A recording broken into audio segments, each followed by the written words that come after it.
There's a new star that's shining, a difference worth finding, the magic of seeing something new.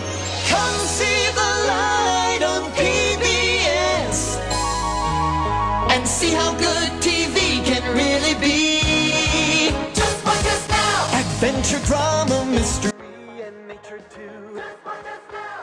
Unironically, one of the few things that were universally better to experience in the 90s was public television. If you were a kid sometime from the mid-90s to the mid-aughts, you were living large. Not only were you crotch-spawned at the precipice of the animation renaissance and the kids' edutainment boom at the end of the 20th century, but also bore witness to the glut of innovative, ambitious, resonant projects produced in the new millennium. To truly capture its scope, you simply had to be there. But it says a lot that our favorites from 20 or 30 years ago are still being rediscovered and enjoyed to this very day. That's not to say that today's entries are entirely sauceless, though. A couple years ago, I ended up sharing my observations on the then current slate of PBS children's programming after inadvertently having consumed literal months worth of television. 3 months of appointment viewing and 1 2-hour video later, I came away from the affair cautiously optimistic. While it was evident the newer kids on the block had fewer resources at their disposal, there was significant charm and variety and artistic voice to distinguish themselves from their predecessors. Ironically, I noticed in hindsight I was more tepid on the few long-haul IP that were still in production at the time. Even more so, most of the series that premiered sometime after the video's release were somewhat oppositional to the positives I highlighted from the previous batch. Also, I didn't like them very much. The process of producing the video and subsequent reaction to it was rather bittersweet. The potential for greatness was still endemic to series picked up by PBS, but various aspects present during and after production, cheaper animation and visuals, erratic scheduling, batch releases, reduced international distribution, all of these elements seemingly decreased the chance that the current PBS Kids library could stand more independently against its competitors like it had just a couple decades prior. And despite tailoring its library to be more amenable to grants and funds, it seems to have less area to work with overall. To put it bluntly, some kids were left behind. Like, a lot. I'm kind of surprised you lost track. My boy Clifford would have never done this. The modern slate seemingly mirrors the current needs of its target audience, but aside from a few exceptions, the spread of educational focuses is much more lopsided than it would have been 20, perhaps even 10 years before. The hyper-fixated focus on producing future STEM majors is part of the reason why the United States is the way it is right now. I feel like as a baseline, PBS acknowledges that teaching kids how to think is more valuable than teaching what to think. But how to think has become more rote and narrow in scope than it used to be. While giving kids the tools to figure things out is very important, arguably the big idea that helped form their past slates has been that their programming should consistently tackle the why to think in a compelling way. Or in other words, the broader appreciation for their subject matter. If you wonder why half of your favorite shows from back in the day were science-based, look no further than PBS Kids Go. In the new age of Clifford and Dragon Tales, PBS made a surprisingly prescient move in catering to slightly older viewers with this new initiative. The new brand functionally blew the dam open on science-based storytelling, coalescing previous and newly created programming around an inclusive but ultimately STEM-dominated lineup. It came about during an ambitious period for the broadcaster, who had roundly rebounded from the funding concerns of the previous decade, but still held its continued existence in flux. Around the same time this block was announced, they also announced plans to create a 24-hour channel for their kids' content. For as big as their plans were, there was still a fundamental understanding of synergy between the old and the new. Part of what made your weekend lineup so potent was the willingness to experiment, dovetailing off a healthy respect for the old masters. I dredged up one such lineup for my old member station. What we got on deck here? What we got? We got Arthur, Word Girl, Cyber Chase, Maya and Miguel, Fetch with Ruffman. The 5 food groups of learning are assembled here, and yet something is missing. Bringing up the rear, we got Saddle Club, because the horse girlies need representation too. And behind that is an oft-forgotten gem from the mid-90s, having been exhumed well over a decade after its debut, the literary hype man, by no other name than Wishbone. What's the story, Wishbone? Now, before you accuse me of speciesist bias, look, I need you to level with me for a second. The dog shows were unnaturally good. Each of them had a generational run on public television, perhaps serendipitously so. Honestly, I think the two entities have a lot in common. Both are well known for their loyalty, adaptability, approachability, and dependability. Dog shows usually rule, because they and PBS are fundamentally aligned on principle. This was actually one of the significant few that was unceremoniously put down like Gold Yeller. But I would posit that its sudden death made it even more significant than it already was. So I decided to tell its story today, because even old, dead, crusty dog skeletons can teach us a few new tricks. This video is mostly about civic engagement and Barney the dinosaur. It would be journalistic malpractice to leave him out of the equation. You have to understand, he's extremely relevant to this series of events. And before you start bitching that this is not animation focus, it is. This is a giant puppet right here. And if you remember his run in the 90s, even just a fraction of it, animated is the perfect way to describe this character. So he's staying in. Blue, look, they're blowing up a balloon. I know, I love balloons too. Let's try to figure out what it is. Educational kids television has only been an official genre of media as long as it's been financially relevant to the wider sphere of entertainment. In its earliest stages, the grandparents of kids' edutainment were launched throughout the late 40s and the decade after.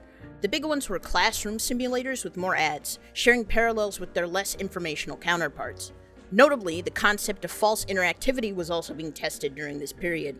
Significant figures from the time, such as Captain Kangaroo and the rotating roster of hosts on Romper Room, carried themselves with a congenial presence while still guiding their program with an appropriate level of authority.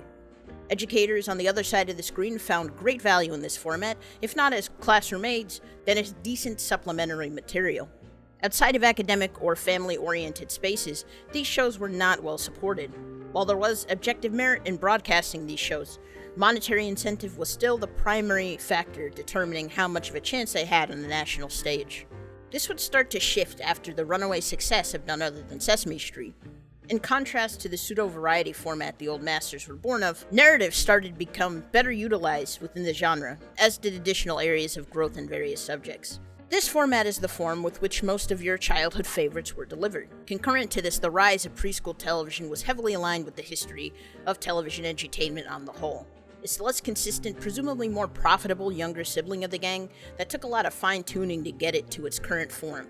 The producer's job at the time was to win over kids through appealing characters and compelling storylines, along with their parents with engaging educational elements and a wholesome atmosphere. It was more or less perfected in the 90s when increasingly innovative programming started to align with the then current generation of parents' goals. The avenues through which to monetize were greater than ever before, but the stakes of preserving an ethical viewing experience were also much higher, of which that line has been inconsistently skirted for decades now. The main element that's been engineered in the new millennium has been making money off temporarily scrambling the brains of under-twos with bright colors and abstract concepts. They called it co-viewing material. I call it something akin to brainwashing, but more on that later. It is due in part to this development that edutainment tended to skew younger and younger from the 90s onward. As of 2025, there are no currently airing PBS Kids properties that are aimed at audience members older than the age of 8. Cyberchase was originally aimed at 8 to 11-year-olds, but currently is aimed at kids 6 to 8. The average age range for your modern PBS Kids show is probably hovering around 3 to 7 or 4 to 7. Sesame Street is currently targeting 2 to 5-year-olds. This is the de facto age bracket denoting the preschool audience. I would say if you can believe it, but I mean, if you watched a second or two of it, you probably can. In spite of a series that progressively skewed younger, commanding the most time, money, and attention, there was a much better balance of demographics back then, in part due to conscious tweaking. Establishing this loose timeline helps us understand the foundation upon which sits the house that Barney built. The program had a natural appeal amongst its target audience, and an attractive offer to parents navigating the deregulated, increasingly commercialized scourge of kids' television in the 80s. Timing was a significant factor, but it doesn't overshadow the concrete positives of the program either. Everything just happened to fall into place, in spite of more realistic outcomes occasionally making a presence. Consequentially, Wishbone happened to be pitched in the middle of Barney's illustrious Elvis year, a period of unprecedented financial and critical success after a brief, and I do mean brief, cancellation scare. It just so happened that the man overseeing this explosive success as the head of Lyric Studios was also the in-law of future Wishbone creator Rick Duffield. Taking on any new concept fresh out the gate is a risk, but the string of luck experienced during the early 90s made it a much easier decision for them. Barney became a grassroots success at a time where institutional prestige was a given, and it required that many stuck out its neck for it when they didn't have to.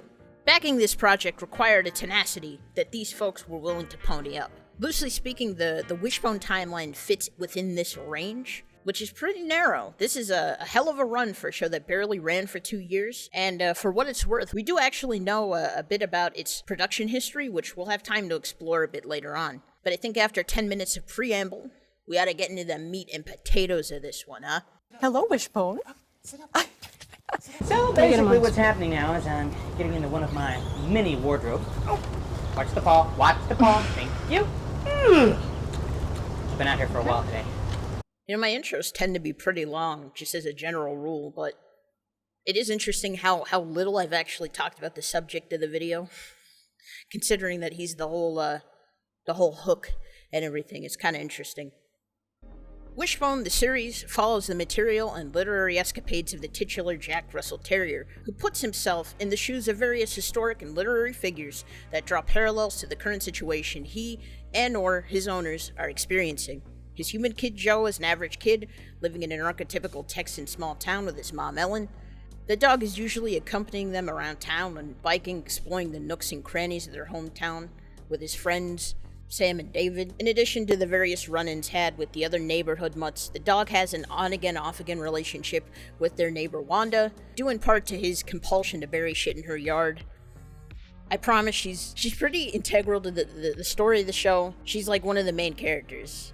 It's also important to note that Wishbone doesn't have any extraordinary line of communication with the human characters. He's a normal dog, except for the whole well-developed memory of and taste for numerous great pieces of literature thing.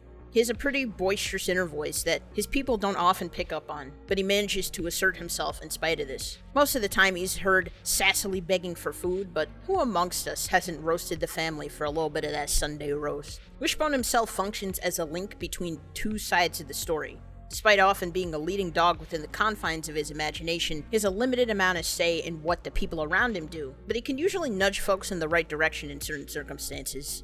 Again, pretty normal dog. Main diff being his ability to spoil the hell out of your assigned summer reading.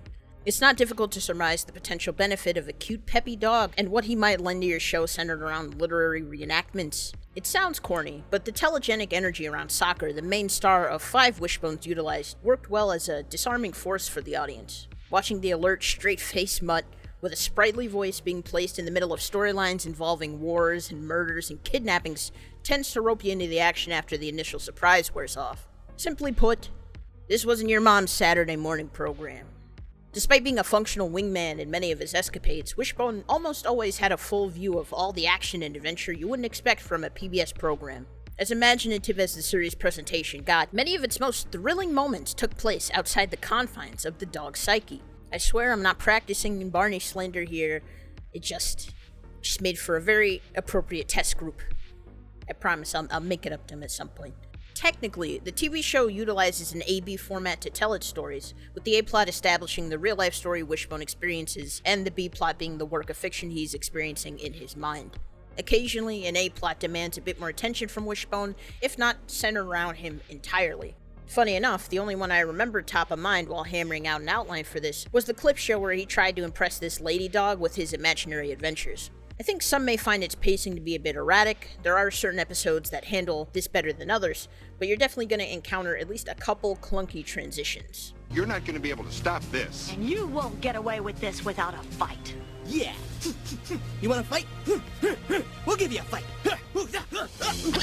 This is a battle. Odysseus! Considering the constricted timeline Wishbone was made on, the writers kept up fairly well with the challenge, especially given the time they needed to settle into writing for these characters and this world. The main cast is pretty insular. There's a few recurring characters that pop up when the plot needs a bit more spice, but these 6 characters held it down for most of the runtime. It's easy enough to infuse some dynamic appeal amongst the kids and adults, though it's unsurprisingly the former group that fetches more screen time. I had a hard time trying to articulate the mood behind the interactions. In some way, I could see folks deciding that the main trio is a bit too clean-cut, demographically speaking. Yes, I do get a lot of mileage out of this image on this channel. The kids are fairly well-rounded and have different backgrounds and flaws to hone in on, but they do feel a bit too structured. They all kind of engage in the same things. Sam is a bit more sporty than the others, David's a bit more tech-focused, and Joe is the nexus through which any leftover personality or convergence from the status quo is rounded out. Upon re-examination, this kid feels a bit more like a flavorless block of tofu than I remember. It's useful for him to be more measured next to his sassy-ass dog, but when it's time for his relationships with other characters to be explored, he feels dopey or meandering in a way that wasn't enforced in the scripting phase. Bro is very much given off Steve from Blue's Clues vibes. Like, I know you're not supposed to have kid characters that know how to do everything, but his proclivity to have more in common with an unsanded 2x4 can be frustrating at points. He's a bit too spongy, if that makes sense. Like, there's definitely a couple episodes that are built around some perceived romantic tension, and the only reason why this is like a valid framing device is because Joe literally refuses to fucking do anything about them until maybe the 20-minute mark.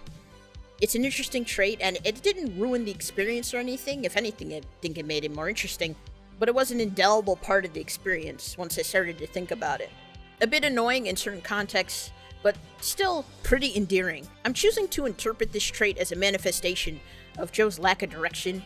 He has the ability to kick into high gear when he needs to, but in his neutral state, he's just content to watch the clouds drift by. This is arguably an imperfect read, in part because the show's philosophy towards discovering and learning about information is very fleshed out, and indirectly or otherwise, it ropes every character into fulfilling its mission.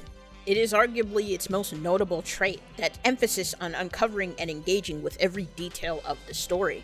It stands to reason that critical thinking skills would be a dominant thread throughout, but in similar ways. I appreciate how they've tried to guide the audience through their subjects of the day. For one, every episode of the show is capped off with a brief behind-the-scenes segment, usually focused on the mechanics of their impressive at-the-time computer graphics. The tail-end segments are easily a highlight.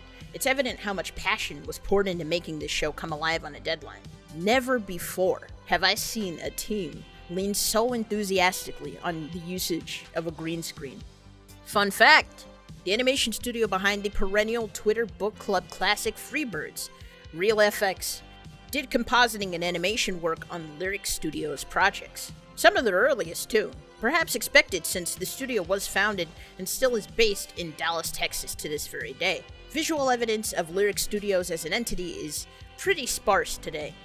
The Barney fans are super sleuths in their own right. For some reason, there's only been a few existing photos that give us a sense of what that space looked like. Saying this because Wishbone, unlike Barney, utilized not only indoor studio space, but the back lot as well. So it was a treat to get a better sense of what was over there through some archival footage. The show's set design was well and truly ahead of most of its contemporaries, but this attention to detail only truly comes into its own thanks to the way each script is rendered. Wishbone's refusal to censor or bastardize the text it draws from has consistently been an attribute well appreciated by viewers. Even within the familiar realm of classic historical fiction, there's a fair amount of discussion invested in how suitable various works could be for a grade school audience. With a few minor omissions, the Joan of Arc episode comes to mind, Wishbone remains one of the most faithful adaptational works within children's television, keeping its tone light and inviting for the young audience without disassociating from authorial intent. You heard that shit? You heard the word, bird? No fucking 4 kids edits for Wishbone. This is the fucking Shaman King of PBS kids. You heard me right. It would be his destiny to be Shaman King. If you don't get that reference, I don't think you're old enough to watch this channel. Where are they? Where the fuck are your parents? Sometime before I thought to make this, I stumbled across this channel that did a series on Wishbone. Every episode was covered and assessed mainly for textual accuracy, adaptational style, and the strength of the messaging. I'm not certain of OP's credentials, but she seems to know her shit. I have to assume her analysis is similar to that of the many librarians who ended up becoming fans of this show. On a whole separate level, Wishbone engages with the wider world with the same curiosity and significance it would give to more personally significant figures. Two of the best episodes of the show focuses on black and indigenous figures. You probably think they'd stick out like a sore thumb next to all this classic European literature they got here, but higher quality aside, they feel no different than your average romp. I remember circling back to a couple of these because I knew they featured some stealth cameos from Barney alum. I thought maybe, there's a couple jokes in there. I ended up being really glad that Bark That Bark actually had some bite to it. I came for the script fodder, and I stayed for the surprise character introspection. This show isn't especially sentimental, but its sincere moments really do hit. I would think Dances with Dogs probably belongs in every fan's top 10. It just goes so hard, so unbelievably hard. It's not uncommon to come across people who think we categorically solved racism in the 90s with a few well-regarded casting decisions. The reality is that the 90s weren't even all that, and the gains made, while significant, weren't as all-encompassing as we like to believe them to be. I think not too long ago, the fact that we have this main trio of kids in the cast, it would have warranted a few standing ovations. It was a very stunning and brave choice back then. I also think it's interesting that these two episodes were produced on opposite ends of the first season. The leading story reinforced the importance of using your village and being able to turn your limits into strengths, while the following story left the audience to think about the totality of legacy and the fluidity of life's developments. And these are themes that are used throughout the show as well. I don't think it was intentional reincorporation, but it was a nice detail to pick up on. If you really think about it, this whole ecosystem, this whole universe of characters, they are fundamentally built on the foundation of access to free information. The major players, they support such a mission. Ellen's a librarian, Wanda runs the historical society, and within her family, they have a history of keeping shit honest. The few recurring characters that we see more than once, they tend to be like teachers, shopkeepers, humble people. Unassuming people. But I distinctly remember one of these episodes where the principal of the school was away. I think she was at a conference or something, and the stupid vice principal, who is a big meanie, by the way, we don't like him, was hard on enforcing the rules, and as such, when the lunch lady decided that she wanted to donate some leftover food to charity, he was like, nope, stop that shit. Actually, I think I'm just gonna fire you if you do that again. And it turns into a full protest amongst the students. It's actually kind of cool. There was an Arthur episode 20 years after the fact that did this as well. But I mean, this one is way more cool. Let's be real. They didn't have Anteater John Lewis, but, it had a lot of bite. It had a lot more bite than Arthur did. I'm just be real. Wishbone as a series is pretty digestible. The episodes are close to 26, 27 minutes in totality. They do have a specific formula. It's perfect episodic viewing material. Gee, it would be cool if they threw this on a streaming service or something. You can hop into any episode or special and fundamentally get the Wishbone experience. But I did want to come to this essay with two pieces of media that I felt represented the show's highlights and lowlights pretty well. I actually wanted to talk about the good one first, if that's alright. We'll get into it a bit later, but Wishbone actually had several series of books. The series of this particular book I'm about to discuss was pulled from, it's set somewhere around season 2, maybe in between 1 and 2, maybe a bit after season 2. Point being, the characters are a bit older, they have wider adventures throughout the town, they have bigger, more complex problems to solve. And presumably, the audience is also older, so they can handle a bit more sustained storylines. As such, the A-B format isn't there anymore. This particular story starts out with Joe at a yard sale trying to get some baseball cards, and it ends with all the kids and Ellen scrambling to right a great moral wrong, right? To put on a parade that should have been put on a century previous, but wasn't due to virulent racism of the time. I'm pretty sure this was an explicit recommendation I found online, but I was drawn to this particular title because it happened to focus on Oakdale's secret Negro League, which I thought was cool because I don't think the Negro Leagues really get talked about as much as they can. So I plopped down in the middle of the week, finished it in about an hour. It was a very enjoyable experience. The pacing is insane at points, but it does keep you on your toes. I think it does a good job of impressing upon the audience the seriousness of the situation, despite it not being of direct consequence to the cast that we all know and love. All of these events happened far before their time, and despite that, there is still a sense of gravitas that is lent to the situation at hand. Accountability really is in short supply these days, so it's nice to see all of these people come together and actually take this seriously enough to follow this to its end goal. All over, a fucking parade of all things. There's one section in particular that stood out to me, which is so interesting because this is like the second or third time recording this video, and I didn't even have this in the notes. This was like almost a year ago. But at some point, Joe has a dream where he's apparently in a baseball stadium amongst a sea of black faces. He might be the only honky in that entire space, and once the crowd figures that out, they are staring daggers into his soul. They don't do anything to him, but they are locked onto his presence. It's all of the things that they don't say that really shakes him to his core. It left me kind of impressed with the sense of world building too. Not like you need to be up on your Wishbone lore to be able to enjoy these, but I thought it was such an interesting twist, right? The way they incorporate Wanda and her ancestry into the bigger picture introduced a lot of nuance to the story.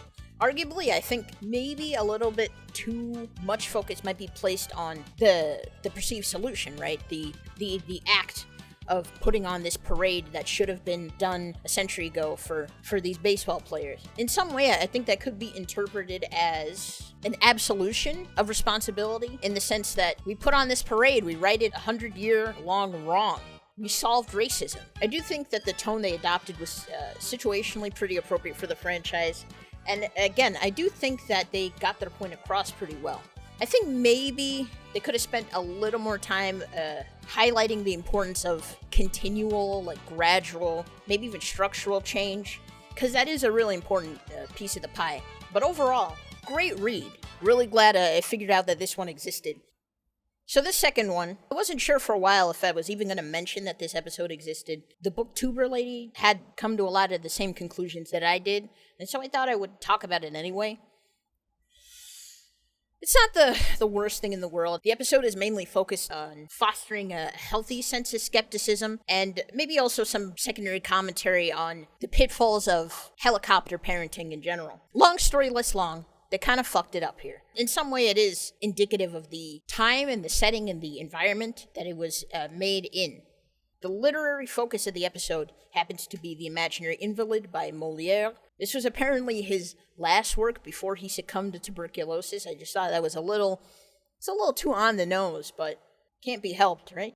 The actual story for this one, it focuses on Joe having this kid over for a sleepover. His name is Nathaniel Bobolewski. This is his actual name.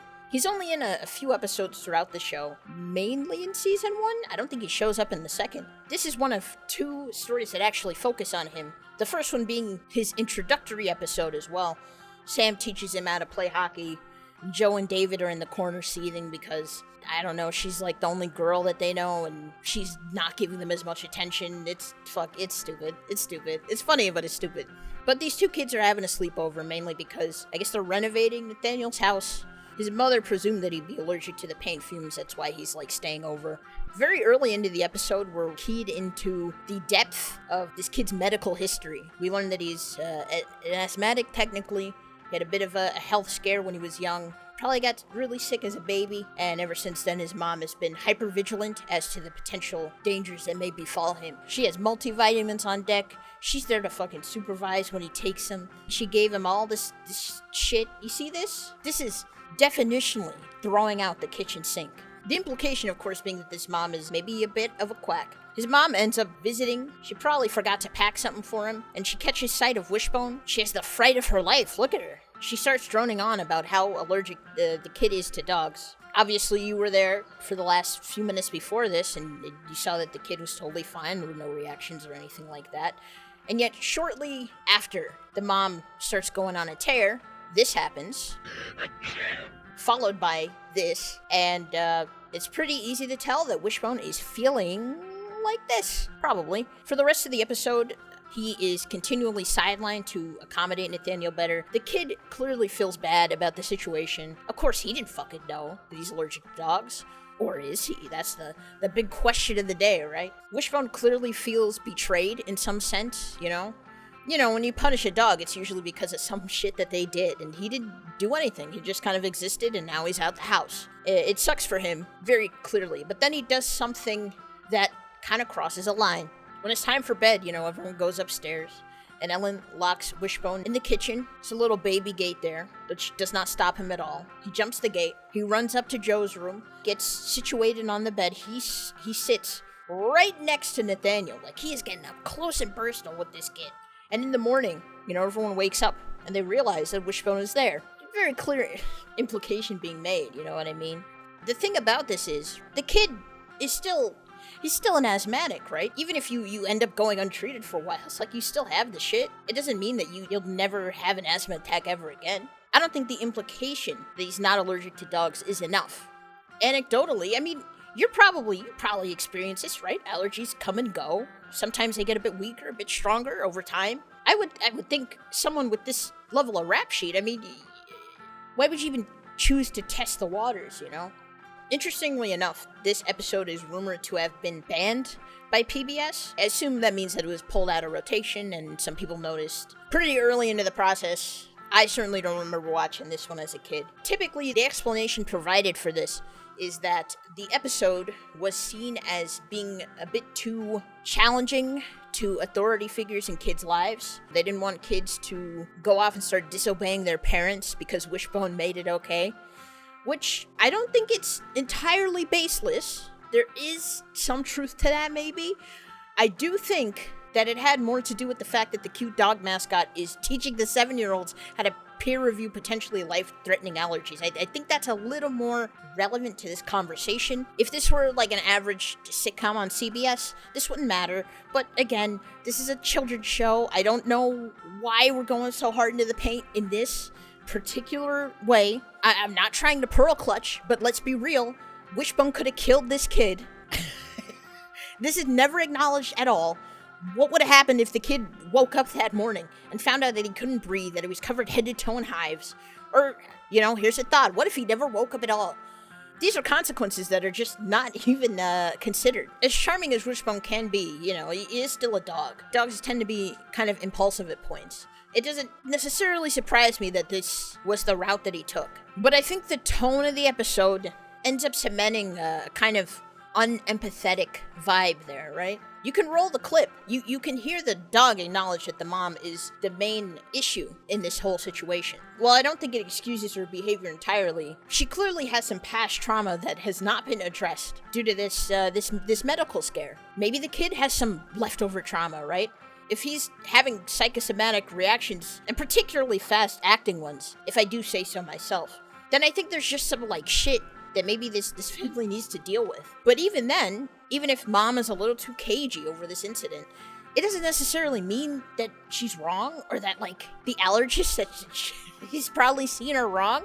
They have a confirmed and unconfirmed list. Look at the confirmed list. I mean, the kid, he has a lot of shit going on, It was interesting because they went out of their way to emphasize, it wasn't the kid's fault, and he clearly felt bad about the circumstances. But despite this, Wishbone himself just seems very uncharacteristically upset.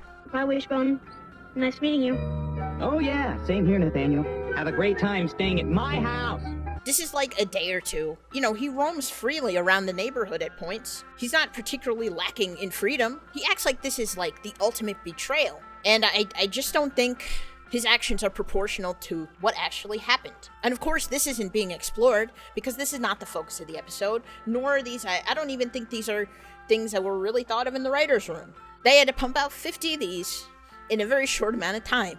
But yeah, it was kind of mean, There's tons of nuance in this situation. And of course, the series is great at telling nuanced stories. They just didn't hack it here. And unfortunately for them, this one had a lot of greater unintended consequences, right? Probably the reason why it got pulled. They did not want any kids testing this in the wild. No shade to anybody who worked on the episode, of course. This is one dud out of 50. Scoring a 98% on a test is still a pretty fucking good result. And ultimately, shelving the episode was probably the right thing to do. But this one is clearly a product of its environment in some way. I know in the 90s they didn't really take shit like autism or food allergies very seriously. And to some extent, to a greater extent, perhaps that is still accurate today. For various reasons, I can't literally see this particular episode being aired on television and some kids imitating it. But it was the carelessness at play that was kind of alarming. It's all a bit too literal. Yeah, very interesting. Like, there's several layers to that. But the end product is still just a little too rotten, a little too past its expiration date for me to be able to tank. I'm sorry. Circling back a bit to the main theming of the episode, there is unironically something to be said about the limits of skepticism. It can be a valuable tool through which to parse information, but there's a probable glass ceiling to hit that will manifest in being outwardly mistrustful. In some way, while it is likely justifiable in that it enforces greater awareness and curiosity, it also stymies your ability to parse info through an objective lens. Like, intellectual curiosity is the big thing, right? That is at the heart of this show, but PBS has demonstrated broadcast standards that at times could interfere with the furthering of said curiosity. Sometimes literalism spoils the plot a bit too early, and now we gotta course correct, right? There is a practical application to suppressing a certain form of skepticism that could morph into mistrust. Even in a narrative context, there are more nuanced or at least complex ideas that could surface as a result, which is ironic because in this situation you chose to do this with the show, whose whole structure is that a dog applies classic works of fiction to real-life circumstances. Except this time, the literary focus ended up being a bit lighter than the the real life scenario. But speaking of real life being a fucking downer, this is truly a wildly historic night. I mean, this is just. 1994 ushered in the genesis of the Republican Revolution, which was a sweep of wins earned by the GOP within the U.S. Senate and the House of Representatives during that year's midterm cycle. These sudden majorities in government meant that Republicans had carte blanche to disrupt the relatively new liberal president's plans and steer the ship back in a conservative direction. Obstructionist tactics were being utilized in greater number during this period. We typically associate acts like filibustering with the term, but in a broader sense, you could arguably include reactionary actions that take advantage of and play into circulating certain narratives. It's how most of us got here. It's how this country was built. American citizenship is a treasure beyond measure. But now the rules are being broken. There's a right way, and there's a wrong way. So when they started swinging dick around to try and hit anything and everything that was within reach, public broadcasting again found itself within the crosshairs. PBS has historically been one of the GOP's biggest targets, generally austerity measures, aka budget cuts, for ancillary features like certain social benefits are analogous to Republican Party policy. Attempting to defund PBS also came with the added bonus of taking the piss out of that pesky educational or cultural standard that member stations tend to establish with their efforts. The editorial standard set for public programming tends to disadvantage Republican messaging, either through directly addressing the party's actions or by indirectly undermining its values through its programming. It has been a legitimate Republican strategy to restrict access to various modes of education within the wider stretches of the country. Remember, the less educated the people are, the more likely they are to court new voters. I love the poorly educated. I spent a long time trying to find the first domino to fall in this great political exploit, but then I realized the point of this wild goose chase was that there was no one objectionable thing or reasonable boundary that was crossed. Watch a video essay by Matt Baum on one of PBS's smash hits from the 90s, Tales of the City. It ended up painting a pretty big target on their backs for the crime of portraying gay people living happy and healthy lives, of course. But during the research phase, I realized that there were other programs, like earlier programs, that predate Tales of the City that were also protested or boycotted in some way. So if it seems like the catalyst for the defunding effort was a bit arbitrary, perhaps even irrational, that's probably because it was. Kids television was a good testing ground to workshop the big talking points. The general audience programming they'd fostered the last 5 to 10 years, paired up with the meteoric focus on preschool juggernauts, very much brought the issue of merchandising to the forefront. Even if their lines of stationery or apple juice or whatever the fuck they were selling were a bit lackluster, many of these newer programs were captured as part of the cultural zeitgeist and were an incredible boon for member stations across the country. Herein lies the beginning of the spinning.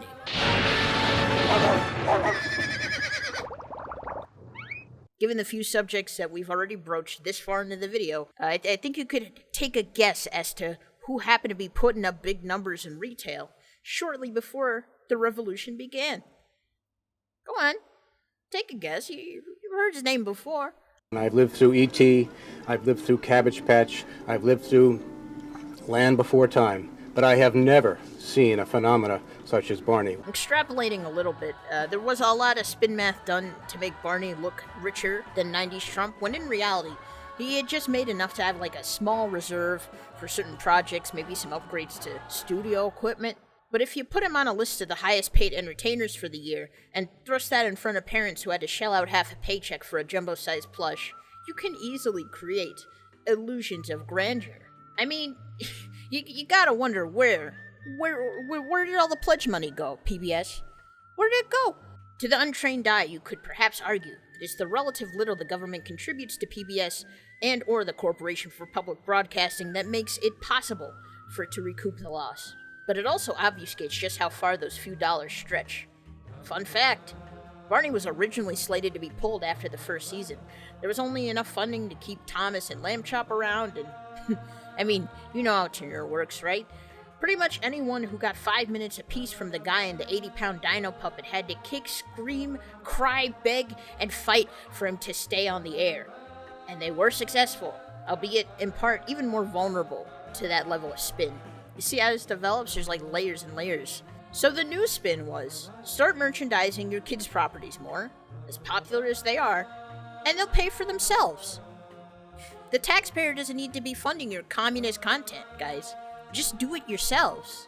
It's hard to argue with Congresspeople hyping up the story of how Nickelodeon bootstrapped itself into success while conveniently skipping over the 2 or 3 decades of history when they legitimately ate shit at every turn because nobody liked them and they aired PBS's programming except they were way more uncool on the playground.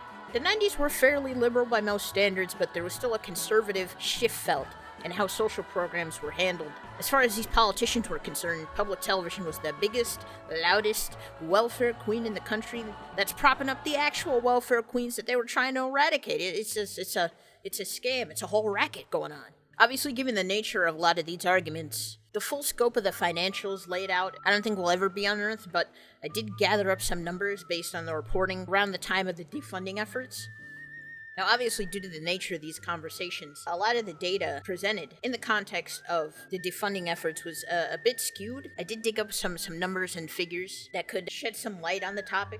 It made sense to contextualize this in the context of Wishbone's budget because it was one of the reasons why it was eventually set out to pasture. For its 40-episode first season, Wishbone cost about $20 million to produce. That's about $500,000 per episode. That's a pretty healthy budget. If you extrapolate based off season 1's expenses, a 10-episode season 2 probably cost around $5 million to make.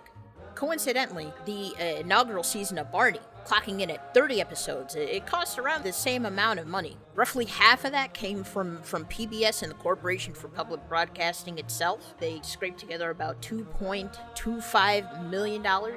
For Wishbone, PBS offered a $1 million licensing fee, so I'm going to assume that they also offered that to Barney, which in theory could have also helped subsidize that first season. Season 2, obviously a bit touch and go for them, but PBS actually shored up more money for it.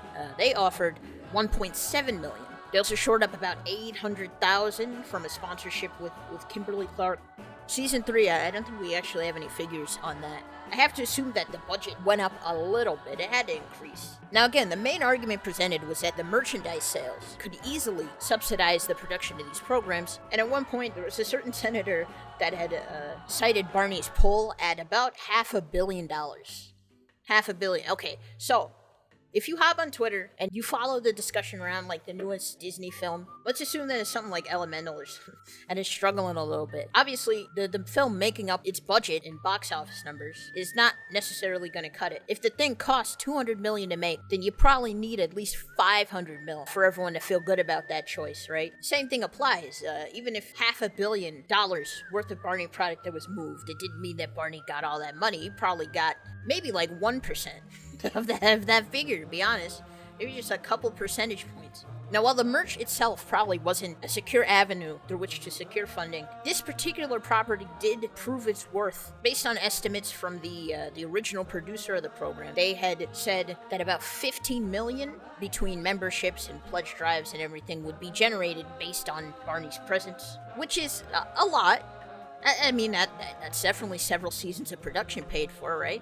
But it's also not a lot, I guess. It does seem like the prediction had some basis in reality. Very quickly, there were stories coming from individual member stations all around the country. They were shoring up tens of thousands of dollars with just one pledge drive. Additionally, in the lead up to the third season, PBS actually negotiated themselves a healthy 15% of net royalties coming from the program. So not only just like regular airtime, but also certain home video releases, localizations of the show, dubbed or fully adapted. They had a pretty decent deal going on there. For additional context, within the fiscal year of '94, the Children's Television Workshop, obviously those are the folks behind Sesame Street, they took home net royalties that total up to just under $20 million, actually. Remember, that's net, not gross, so that's after everything's taken out, right? That's all they're left with. And that's after decades and decades of them learning how to sell their characters, reappropriate their brand to fund their endeavors.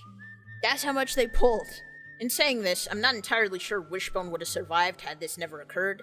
I bet this video's AdSense that it remains one of the most expensive projects within PBS's children's programming sector. The irony is, it was only able to secure most of its initial funding due to a perhaps arbitrary faith in its ability to merchandise. I mean, he's no Barney, but fucking cute-ass dog and Robin Hood getup shouldn't be that hard to sell, right? Right? The Wishbone line of merchandise is a big, unwieldy mess of shit that probably could sustain its own video, but it wouldn't come from me, Doc. I'm just telling you for free. I spent so much time on this. Oh my god. It seems like much of the line was released late into the series' lifespan. Running from early 1998 through the end of '99, the Wishbone Zone newsletter functioned as the de facto hub for information on new initiatives, news, projects, and merchandise. It had the same responsibilities as a fan club, but it was also used for the sake of sponsor outreach. For example, its demographic numbers were cited in a proposal for a partnership with A&W. Before we get too far into this, I did want to shout out this fucking guy on DeviantArt for bothering to scan all of these fucking materials in and upload them for our viewing pleasure. Cause who the fuck would be crazy enough to do that? My folders look absolutely disgusting right now. There's just so much shit. There's so much. It's too much.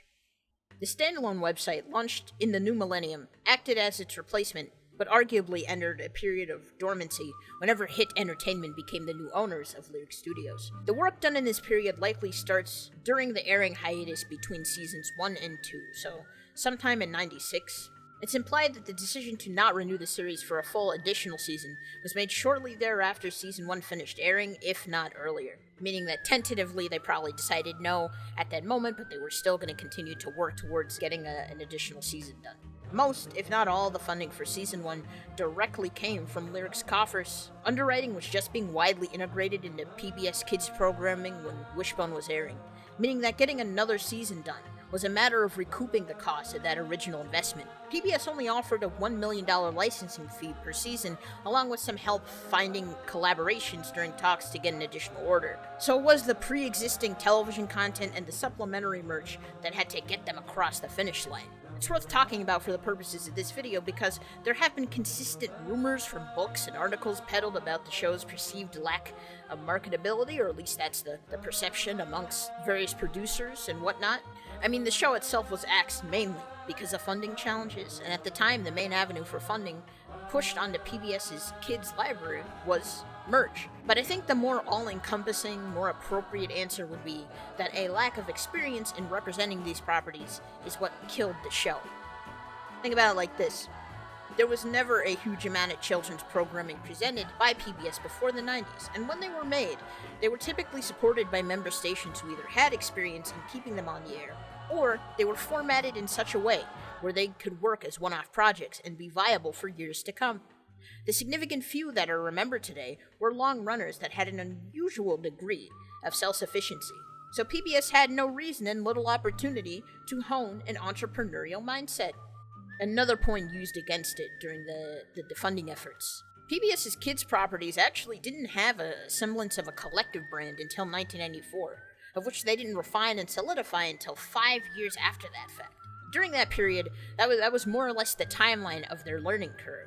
The rapid ramp-up made to better address their lack of stake in the programs they aired was induced by an unholy barrage of criticism, going up to and including threats to defund PBS writ large. The kid stuff is a big reason why they were saved in the first place, so branching out in this manner made sense. But their sudden attention on this genre only underscored how badly they had been fucking up opportunities in the sector prior. Merely parroting the vague observation that these properties weren't toyetic enough is a little ignorant. It's definitely not the first or the last time that they had fumbled a rollout, but this one came at the detriment of a particularly effective piece of media, one that, had it been nurtured a bit better, could have helped support other projects in its field for years to come.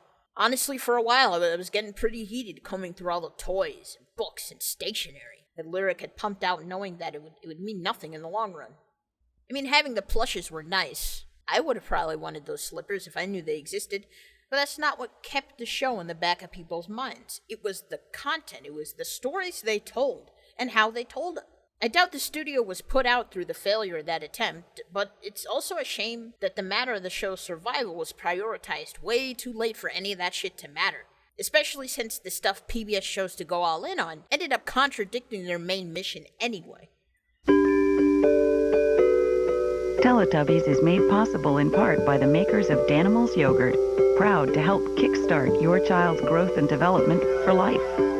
I apologize for the tangent. I want to talk about this less than you do, but I mean, it's kind of important. So, in the wake of the failed attempt made on the broadcaster, a generous funding increase, and a group of changes, PBS was emboldened to launch ambitious programs that would help it reach its financial and curricular goals.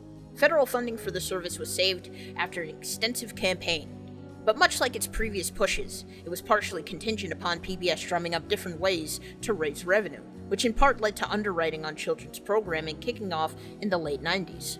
In the context of media, underwriting is a form of sponsorship, usually corporate in nature, that is usually less blatant or invasive than an actual commercial, but still enforces the soft power of whatever brand or entity is coughing up the cash.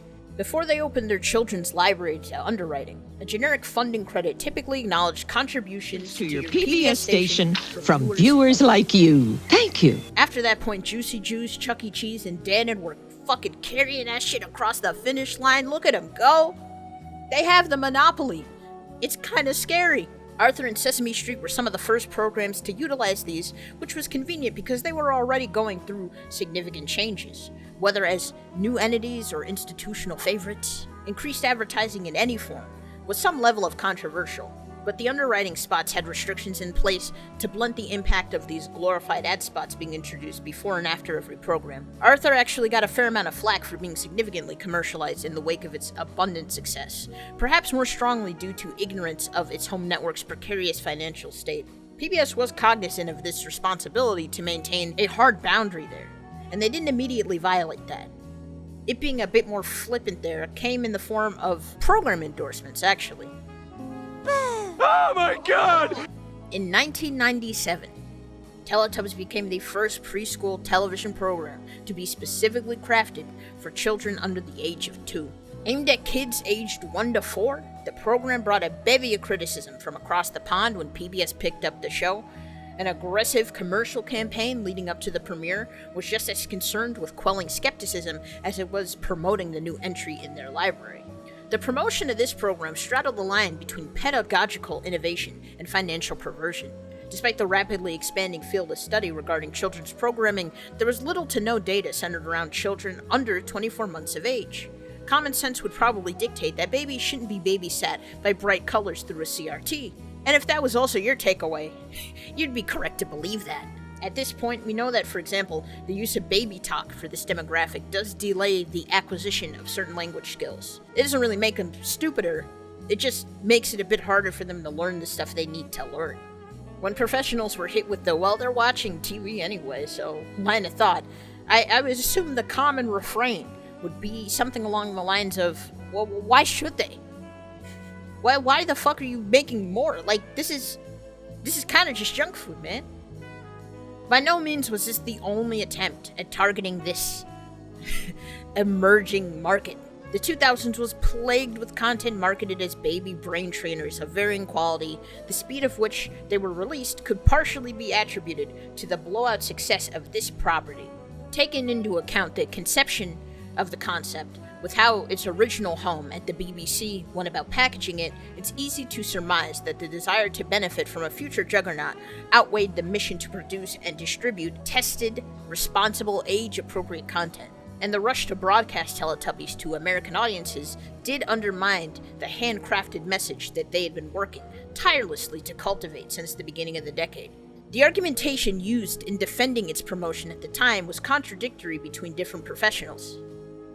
The young children are watching it anyway. It's kind of for them, but it's also for the adults. They gotta learn how to interact with their kids. They gotta learn how to figure out the signs. And, even for the communication, it's the narrative doesn't really tell a story. Like, it's kind of just segments. But, it's teaching them things. It's teaching them sequencing or whatever.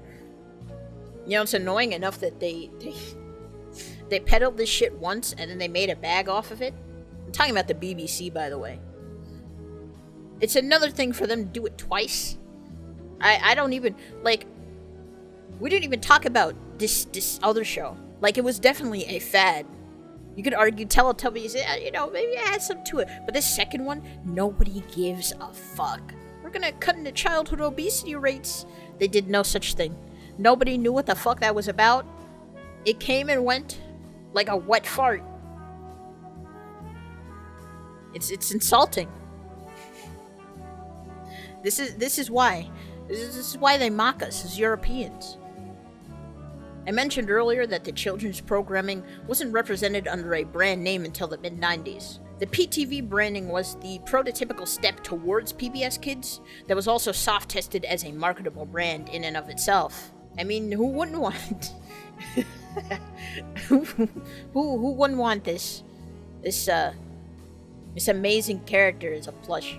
Of course, there was an emphasis placed on high-performing shows being seamlessly associated with the PBS brand in the new millennium, and Teletubbies very much helped get them to that place. While the ensuing backlash from these moves presumably haven't caused substantial, long-lasting harm, the microcosm of capitalistic growing pains suffered did create an air of doubt that, in theory, could have helped PBS stay lean and relatively uncontroversial, especially when tumbling into an era where the broadcaster's enemies were increasingly hostile to its existence.